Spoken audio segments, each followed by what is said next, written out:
مفتی خالد الازہری کے اصلاحی بیانات اور وظائف کے لیے مفتی صاحب کا یوٹیوب چینل سبسکرائب کریں۔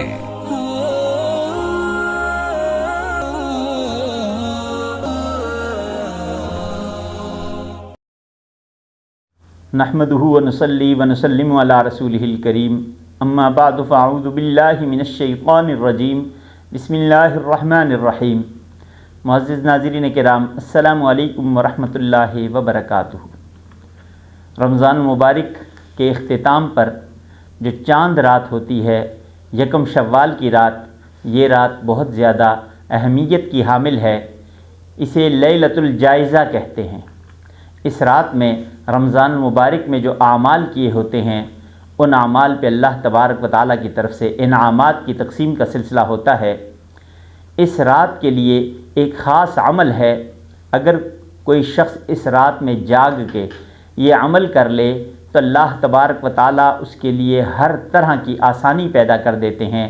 اگر کوئی کسی مصیبت کے اندر پھنسا ہوا ہے، اس کی مصیبت سے نکلنے کی راہیں بن جائیں گی، اور اگر کوئی کسی پریشانی میں ہے، معاشی پریشانی ہو، مالی پریشانی ہو، گھریلو مسائل ہوں، اولاد کی طرف سے پریشان ہو، اولاد کے رشتوں کے سلسلے میں پریشان ہو، کوئی بھی مسئلہ ہو، اس مسئلے کو مد نظر رکھ کے یہ وظیفہ کرنے کے بعد اللہ تبارک و تعالیٰ کے حضور مکمل یکسوئی کے ساتھ، توجہ کے ساتھ جب دعا کی جاتی ہے تو اللہ تبارک و تعالیٰ جو دلوں کے بھید جاننے والے ہیں، اللہ تبارک و تعالیٰ اس دعا کو بھی قبول فرماتے ہیں، اس حاجت کو بھی پورا فرما دیتے ہیں، اور اس کے ساتھ ساتھ اللہ تبارک و تعالیٰ جس گھر میں یہ وظیفہ کیا گیا ہوتا ہے، اس گھر میں سکینہ نازل فرماتے ہیں اور سکون ہو جاتا ہے، گھر کا ماحول بہتر ہو جاتا ہے۔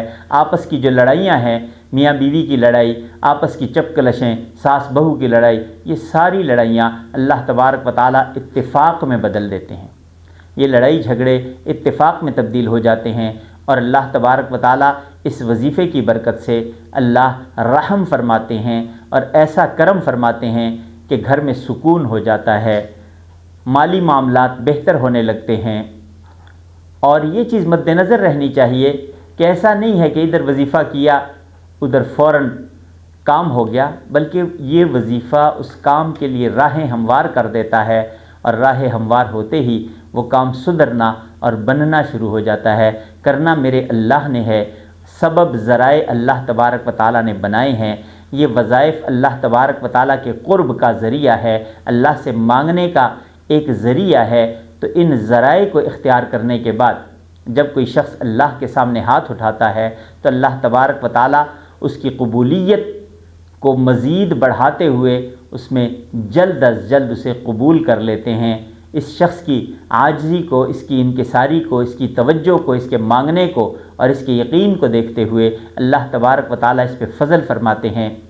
وظیفہ بہت آسان ہے، عام وظیفہ ہے، قرآن کریم کی ایک سورہ مبارکہ ہے، کوئی مشکل وظیفہ نہیں، کوئی وقت کے لیے پابند نہیں ہونا، بس لیلۃ الجائزہ جو چاند رات کہلاتی ہے، عید کی رات، یکم شوال کی رات، اس رات میں یہ وظیفہ کیا جائے تو اللہ تبارک و تعالیٰ بہت ہی زیادہ مہربانی فرماتے ہوئے جس مسئلے کو مد نظر رکھیں گے، یقین کامل کے ساتھ پڑھیں گے تو اللہ تبارک و تعالیٰ وہ کام آسان فرما دیں گے، وہ کام بننے کی طرف اس کی راہیں بن جائیں گی، اور اللہ تبارک و تعالیٰ اپنے غیب کے خزانوں سے اس شخص کی مشکل کو آسان کر دیں گے، اس کی حاجت کو پورا کر دیں گے۔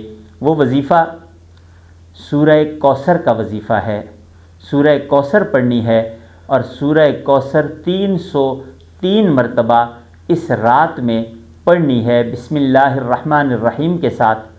شروع اور آخر میں 11 مرتبہ درود ابراہیمی پڑھیں، پھر اس کے بعد اعوذ باللہ من الشیطان الرجیم بسم اللہ الرحمن الرحیم کے ساتھ یہ وظیفہ شروع کریں، اور ہر بار بسم اللہ الرحمن الرحیم ضرور پڑھیں۔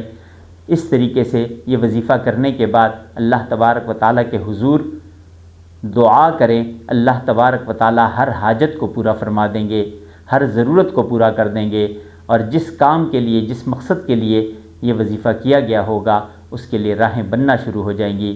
اللہ تبارک و تعالیٰ ہم سب پہ اپنا خاص فضل فرمائے، اپنا کرم فرمائے، اور ہماری دعاؤں کو اللہ قبول فرمائے، ہماری حاجات کو اللہ قبول فرمائے، آمین۔